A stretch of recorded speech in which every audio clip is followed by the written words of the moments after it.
Ini sahabat akhirnya tangannya dipegang oleh Nabi sampai diangkat oleh Nabi. Apa kata Nabi? Haza yadul rajul min ahlil jannah. Inilah tangan laki-laki yang bakal jadi penghuni surga.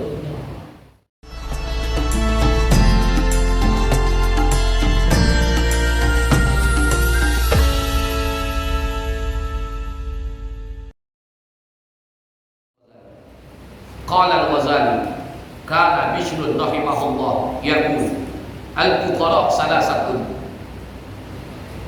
fakirun la yas'alu wa in utiya la ya'khudhu fa hadza ma'ar ruhaniyyin fi 'illiyin wa fakirun la yas'alu wa in utiya akhadha fa hadza ma'al muqarrabin fi jannatil firdaus wa fakirun yas'alu 'indal hajati fa hadza ma'as sadiqin min ashabil yamin. Faizan qad ittafaqu kulluhum ala tammi su'al wa ala annahu ma'al faqati yukhittul martabata wad darajah. Imam Ghazali rahimahullahu taala berkata, Syekh Bishr mengatakan, Syekh Bishr radhiyallahu anhu mengatakan, orang-orang fakir itu ada 3 golongan. Jadi wong fakir itu ada 3 kriteria. Ada 3 kelompok. Yang pertama, orang fakir yang tidak meminta. Dia fakir tapi dia tidak meminta. Dan jika diberi, dia tidak akan mengambilnya. Dia buntu, tidak minta. Kalau pinjam, nolak, pakam. Kalau kita ni tidak pinjam, minta. Masih dah ninjuk, makso. Dah ninjuk lagi, ngoco. Ada fakir di jalan-jalan tu kalau kita perhatikan. Bahkan kadang-kadang kalau kita ninjuk dia dah berkenan, dia angkat tu sedikit duit logam itu, babit kejuk.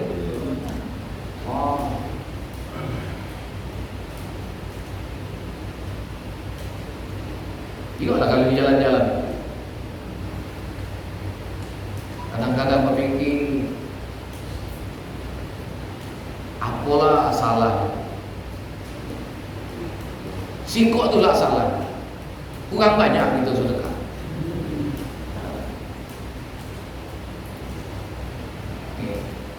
Jadi dia fakir, dia butuh, dia tidak minta, ninjuk dia tak terima, tidak mampu. Ini martabat yang luar biasa. Maka golongan ini bergabung bersama ar-ruhaniyin di surga illiyin.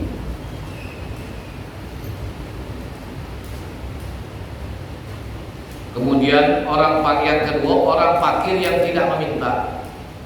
Dan jika diberi dia terima. Dia fakir, dia tidak minta. Kalau dinjuk lembeknya. Dia tu dinjuk Ustaz, terima Ustaz, ngomong pula. Kalau ada tambah lagi. Nah,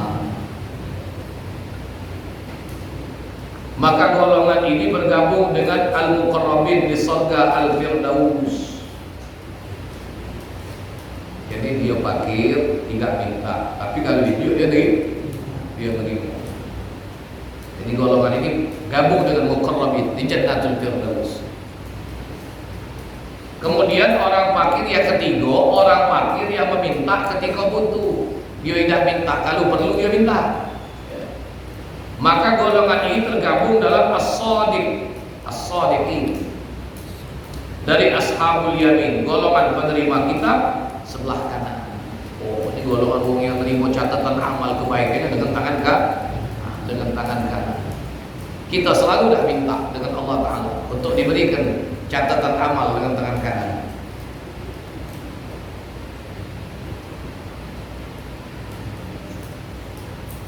Itu Imam Ghazali mengajarkan kalau doa wudu saat membasuh tangan kanan, Allahumma a'tini kitabi biyamini wa hasibni hisabai yasir. Itu bacaan kalau kita basuh tangan kanan ketika wudu. Hebat tuh Imam Ghazali dalam kitabnya Bidayatul Hidayah. Setiap basuhan anggota wudu itu ada doanya. Mulai dari basuh telapak tangan kanan kiri. Allahumma inni as'aluka al-yumna wal barakah wa a'udzu bika minasyu'mi wal halakah. Allahumma a'inni ala tilawati kitabika wa kasratil dzikri laka wa tabbitni bil qawli tsabit bil hayatid dunya wa bil akhirah. Masuk ke banyu juga jumur, tahu jumur ini? Hidung. Allahumma arifni raihatal jannah wa anta anni radin. Itu juga saat basuh wajah pertama dengan niat, basuhan wajah kedua. Allahumma bayyin wajhi bi nurika yauma tabyaddu wujuhu awliyaik wa la tusawwid wajhi bi zulumatik yauma taswaddu wujuhu a'daik. Jadi kalau kamu nak raih cahaya, ya, wasilahnya wudu. Saat basuh wajah bacalah doa ini. Allahumma bayyin wajhi bi nurika. Ya Allah, putihkan wajahku dengan cahaya. Yauma tabyaddu wujuhu awliyaik. Pada hari ketika engkau putihkan wajah para wali-wali. Wala tusawwid wajhi bi zulumatik, dan jangan kau hitamkan wajahku dengan kegelapan, dengan kelam. Yauma taswaddu wujuhu a'dai, pada hari ketika kau hitamkan wajah sekalian musuh-musuh. Siapa itu musuh-musuh Allah? Humul kuffar wal munafiq wal fasik. Itu wajah-wajah yang bakal dikelamkan oleh Allah pada hari kiamat. Jadi tak perlu nak berfikir nyari bedak lah, nak nyari apa lagi dia ni, ada pembasuhnya pula, ada apa lagi dia tu, kali barat mobil tu cek dasar kan. Udah banyak-banyak baca wudu. Uang kalau dia ahli wudu, ingatlah, biar hitam masih lemah, awas. Maka timbul istilah hitam manis tu. Kan? Iya. Tapi walaupun putih, walaupun bagus, kalau tak pernah dibasuh dengan wudu, ada sesuatu yang janggal ketika kita memandang. Jenuh langsung mandang. Ada apa ini? Jatuh. Tak pernah dibasuh dengan wudu. Apalagi sampai kadang-kadang nak disuntik-suntik, hidung suntik, dagu suntik, pipi kanan kiri suntik, singgung medok kan. Dimasuk tangan kanan ketika wudu, Allahumma a'tini kitabi biyamini wa hasibni hisabi yasir. Basuh tangan kiri, Allahumma inni a'udzubika an tu'tiyani kitabi bishimali aw min wara'i zahri. Ya Allah, sungguh aku berlindung kepada Engkau daripada Kau berikan catatan amalku, kitab catatan amalku dengan tangan kiri, atau aku terima min wara'i zahri, dari belakang punggungku. No, terima ini. Tapi terima dengan catatan tangan kan? Dengan tangan kanan. Dengan demikian telah bersepakat seluruh ulama atas tercelanya meminta-minta, dan mereka bersepakat bahwasanya meminta padahal ia butuh bisa menurunkan martabat dan kedudukan. Minta walaupun butuh itu bisa menurunkan kedudukan. Maka itu ada sahabat Nabi SAW yang kalau dia berjabat tangan, musafahah itu jabat tangan, tangannya selalu dia bungkus dengan kain setiap kali jabat tangan dengan Nabi. Sampai akhirnya ditanya oleh Rasulullah, ya fulan, isbiadi, ada apa dengan tangan kau? Apa katanya? Istahyaitu minka ya Rasulullah, aku malu kepada engkau ya Rasulullah. Aku ini pekerja keras, aku punya kewajiban, tanggung jawab yang begitu berat. Anak istriku membutuhkan makan ya Rasulullah, sehingga aku harus bekerja keras untuk mencukupi kebutuhan mereka. Aku bekerja kasar ya Rasulullah, yang kuangkat adalah kayu-kayu yang dipotong. Setiap hari gawe aku megang kayu-kayu yang kasar ya Rasulullah. Makanya setiap jabat tangan bungkus. Apa kata Nabi? Ikhlas, lepaskan kata Nabi. Ini sahabat akhirnya tangannya dipegang oleh Nabi sampai diangkat oleh Nabi. Apa kata Nabi? Hadza yadul rajul min ahlil jannah. Inilah tangan laki-laki yang bakal jadi penghuni surga. Kenapa? Walaupun dia dalam kondisi hidup yang keras, sampai akhirnya membuat badannya menjadi kasar, tapi ternyata itu menahan diri daripada meminta. Luar biasa. Rumah ini hari kadang-kadang tidak minta Ustaz, tapi muat DP Facebook, muat DP WA. Donasi amal. Tujuannya, yo, mudah-mudahan belah baik lah. Kita jangan suzon lah, jangan jahat sangka. Cari wong yang galak jadi donatur untuk berbuat amal soleh, macam-macam zaman sekarang. Cuma yang kita khawatirkan ada niat-niat tersembunyi, tujuan-tujuan yang halus yang tidak didasar, yang tidak kita sadar. Sebab setan iblis ini kadang-kadang dia menjadikan manusia itu berbuat salah dengan menggunakan jalan yang benar. Nah, ini yang kita harus waspada. Kita merasa kita di jalan yang benar, tapi setan iblis memasukkan aksinya tadi melalui jalan yang sehingga kita mencari-cari kesempatan. Alhamdulillah. Nah, inilah barangkali keterangan daripada kalimat yang baru saja kita baca.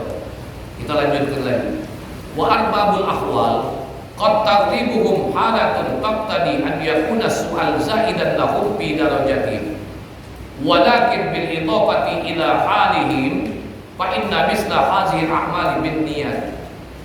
Jadi arbabul ahwal, para pemimpin cerdik, orang-orang yang berilmu, terkadang mereka kalah oleh keadaan yang mengharuskan ia menjadi peminta-minta sebagai syarat menambah derajat mereka. Akan tetapi hal ini bergantung pada kondisi mereka. Karena sesungguhnya perbuatan-perbuatan semacam ini tergantung niat. Nah ini, ada kita lihat ada orang buka di medsos, donasi amal, jadi kita mengharap kita jadi donatur. Ya saudara, kita husnuzon bela, baik sangka. Kenapa? Karena itu tidak terlepas daripada niat. Cuma hati-hati. Syaitan iblis itu kadang-kadang dia menjadikan kita tadi tertipu oleh muslihatnya dengan menggunakan jalan kebaikan. Sebab yang namanya niat jahat nih, gawe tak benar nih, gawe yang tak bagus nih, dua yang menunjang. Satu niat, kedua kesempatan. Kalau dua ini cukup, terjadi. Kesempatan ada, tapi niat tidak terjadi. Cuma jangan dipastikan, kenapa? Karena niat pacak nyusul belakangan. Lah, wong yang biasa maling, mohon maaf, biasa maling. Saat di depan dia dijingoknya ada sesuatu barang berharga. Memang awalnya dia tidak ada niat maling. Kesempatan ada, tak kaki wong yang jingok. CCTV tak kaki. Manusia ini hari lebih takut dengan CCTV lagi dengan Allah.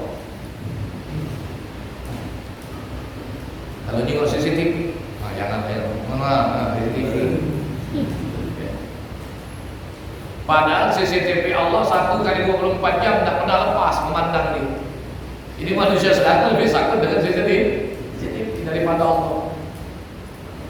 Tapi uji setan iblis laju gelap. Mumpung ada kesempatan, dia tak ganti. Cuma uji setan iblis maju. Lapang kau uji iblis. Nah, laju ke lembek. Niatnya sebelakangan ni. Atau niat tapi tak ganti kesempatan, tidak terjadi.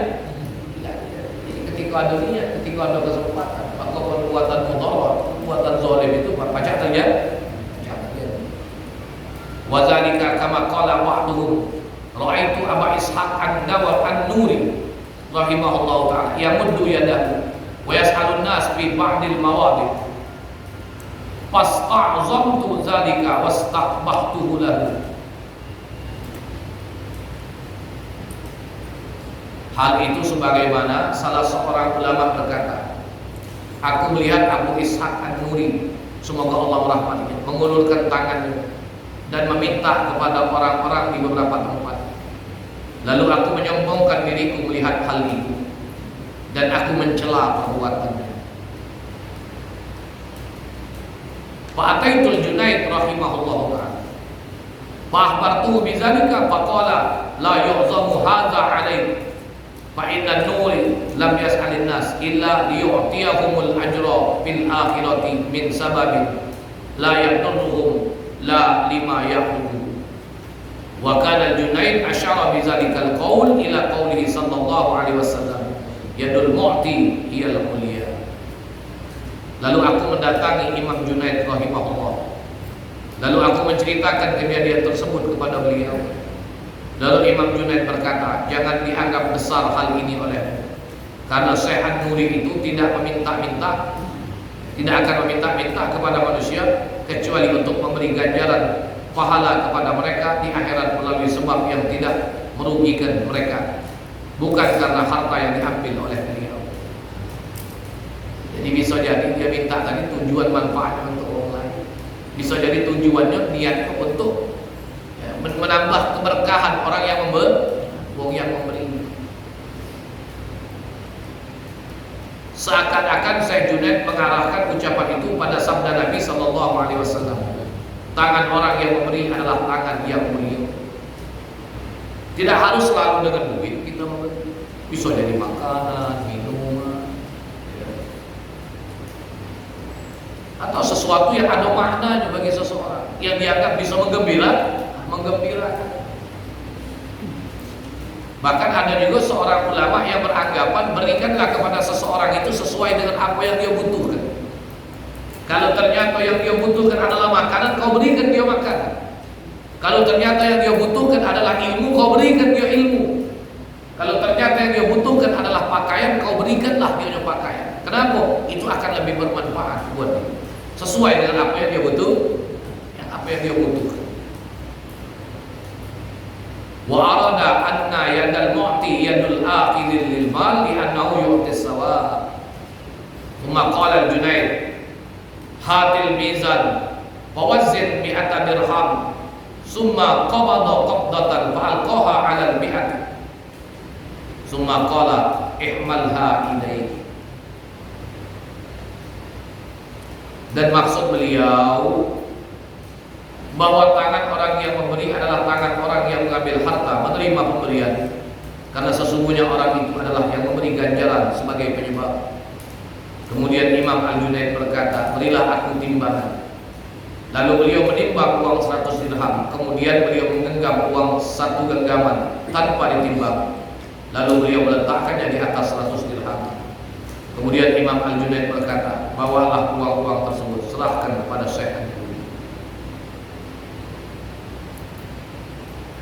Fakultu bi nafsi innama yuwazzana syai' liyu'rafa miqdaruhu fa kaifa khallata bihi majhulan wa huwa rajulun hakim. Lalu aku berkata dalam hati, sesungguhnya sesuatu itu ditimbang untuk diketahui ukurannya. Lalu mengapa beliau mencampur yang telah ditimbang dengan yang tidak diketahui ukuran beratnya itu? Padahal beliau orang yang sangat bijaksana. Wastahyaitu an as'alahu wa zahabtu bis-surrati ila an-nuri faqala hatil mizana fawazin mi'ata dirham wa qala raddiha alayhi wa qul lahu ana la aqbal minka syai'an wa akhudhu ma zada 'ala al-mi'at. Aku malu untuk bertanya kepada beliau, ngapo duit tadi dicampur dirham tadi yang sudah ditimbang dengan yang tidak ditimbang. Maka aku pergi membawa sekantong uang tersebut ke kediaman Syekh An-Nuri. Lalu Syekh An-Nuri berkata, berilah aku timbangan. Lalu beliau menimbang 100 dirham. Dan beliau berkata, kembalikan uang 100 dirham itu kepada Al-Junaid dan katakan kepadanya, aku tidak menerima sesuatu pun dari engkau. Uang 100 dirham aku mengambil kelebihan 100 dirham itu. Wa qala rawi farada ta'ajjuni fasa'altu. Faqala al-Junaid rajulun hakim yuridu an ya'khuzal habla bi tarafaihi waznal mi'ati li nafsihi talaban li sawabil akhir wa taraha 'alaiha qabdatan bila waznin lillah azza wa jalla fa akhadtu ma kana lillah tabaraka wa ta'ala wa radattu ma ja'alahu li nafsihi. Qala rawi faradatuha ila al-Junaid fa baka wa qala akhadha ma halahu ta'ala wa radda ma lana.